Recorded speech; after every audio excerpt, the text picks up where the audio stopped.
Hey guys, okay, I just arrived to the ABR Festival. My hair are helmet hair, well, it's fine. I just put my little tent there. My Mirabella bike is there. Some other friends are coming. These are gonna be our spot. We're gonna do some nice barbecue.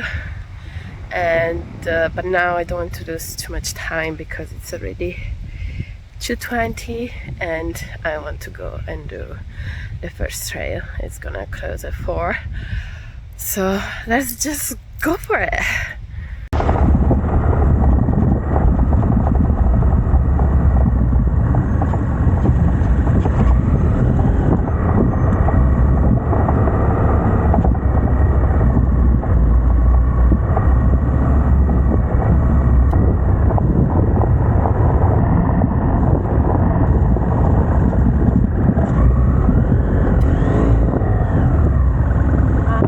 Have you been round today? No. Right, so in the middle here, what we've got is they call it the basic course, but you can use it as a warm-up, whatever you want to do. That comes round, goes to the top, see where that comes round. That's your 30k one over there.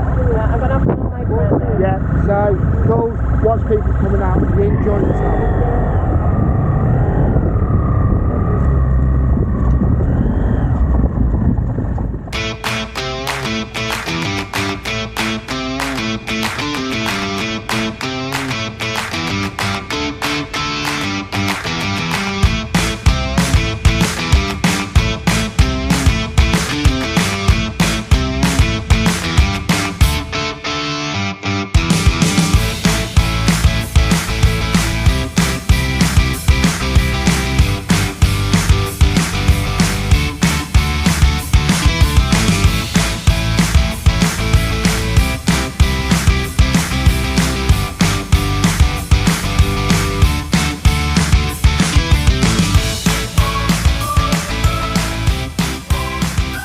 Welcome to the ABR.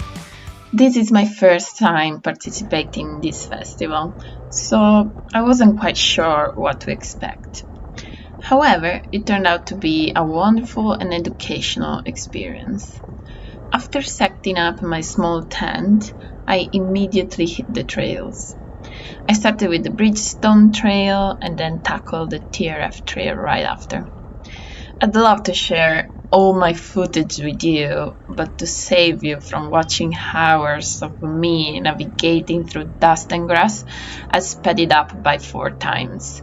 This way it's more enjoyable for everyone, and if you're considering participating next year, at least now you have a good idea of what to expect.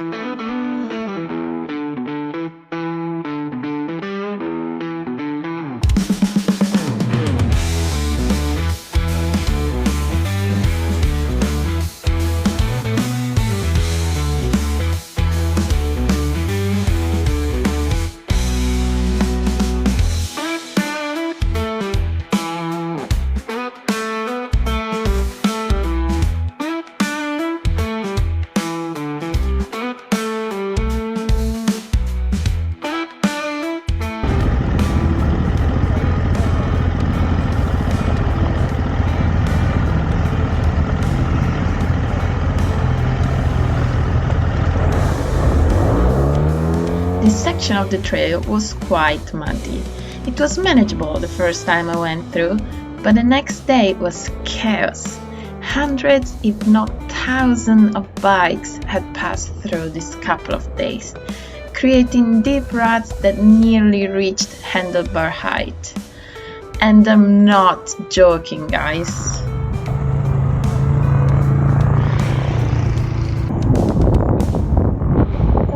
Go through the deep bit, huh?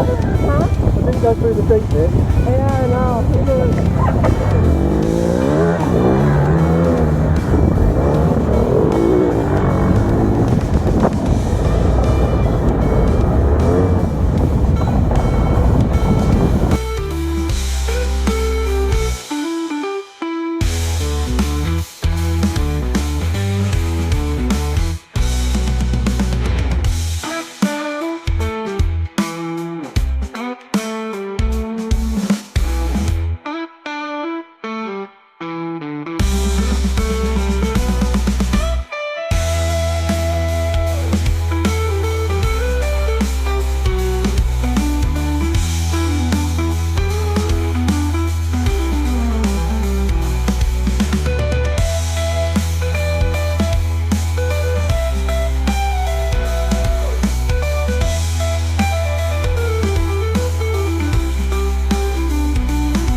Unfortunately, the fisheye view of the camera doesn't do the trail justice.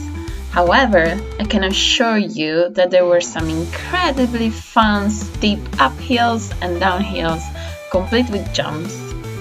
You could have a lot of fun, especially if you ride the loop a couple of times and you get more confident in it.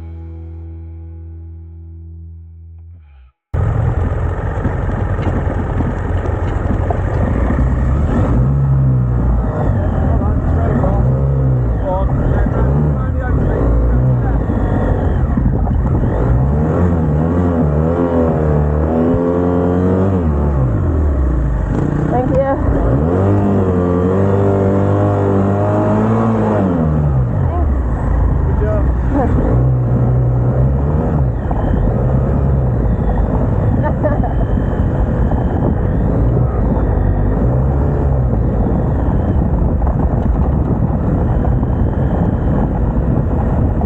So just came back from we did Bridgestone Trail and TRF Trail. TRF Trail was way more interesting, way more challenging, so that was cool. It was pretty dusty, as you can see from my face. Yeah, Bridgestone Trail wasn't much fun. It was very basic, for beginners basically. And with the TRF, if you are more expert, I would suggest that. It was pretty fun. A lot of very deep downhill, very deep high hill, so it was pretty cool. Now I guess I will try and see what's in the actual festival, because I've never been there, so I have to see it where it's like, you know, the main stage and stuff like that. So let's see.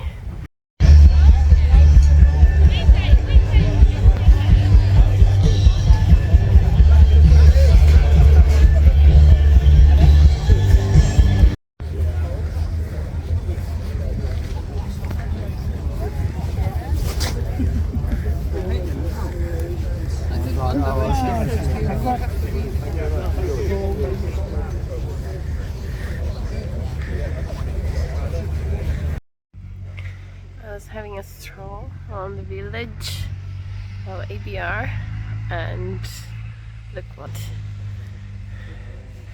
the girl on a bike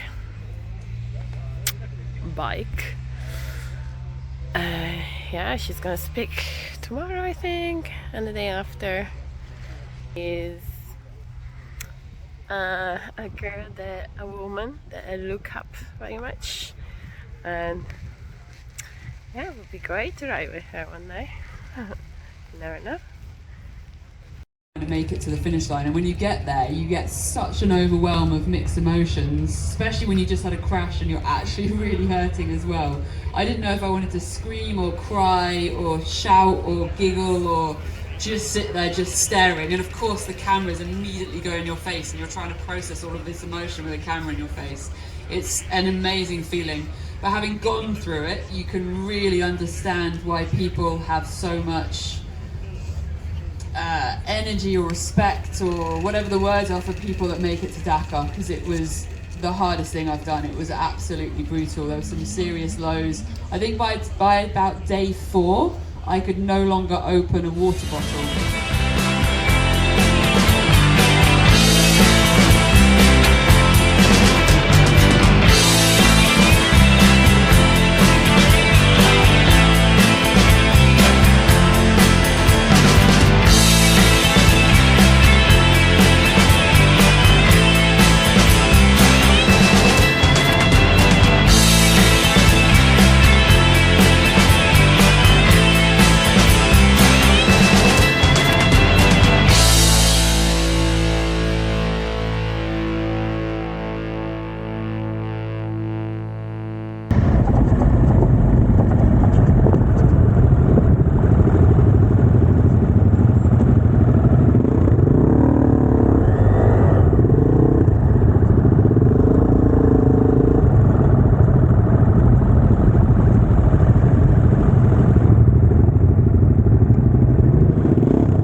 As you can see, the Bridgestone Trail became overcrowded at certain points.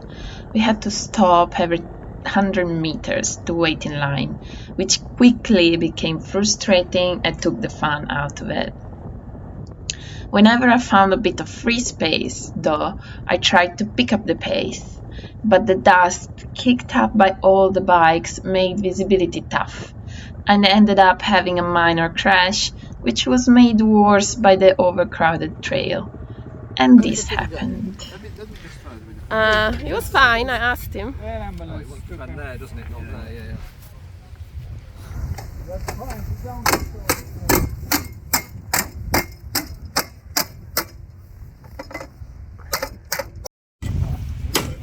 as new.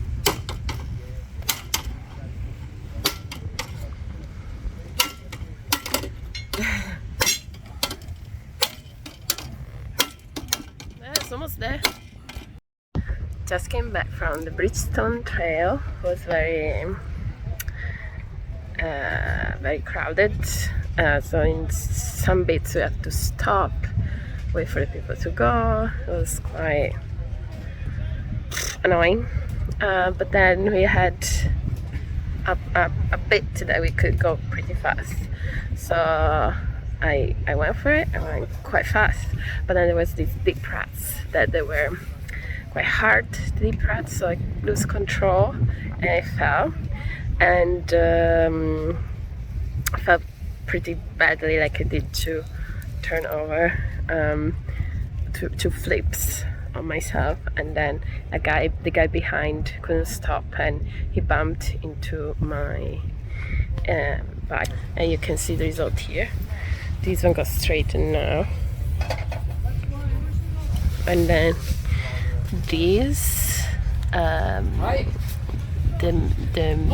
lights got broken, these lights got broken, the plate broke, so it's kind of okay.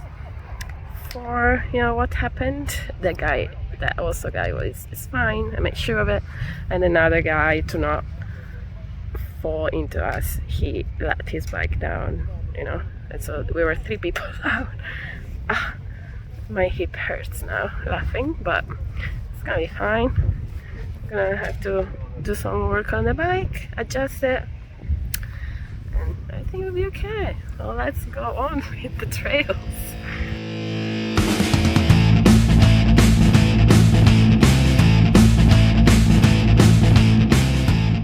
On the last day, we decided to try out the roadbook experience with Rallymoto. For those unfamiliar, a roadbook is a navigation guide that includes several pages of tulip diagrams, GPS coordinates, and written instructions. It can be either paper-based or digital.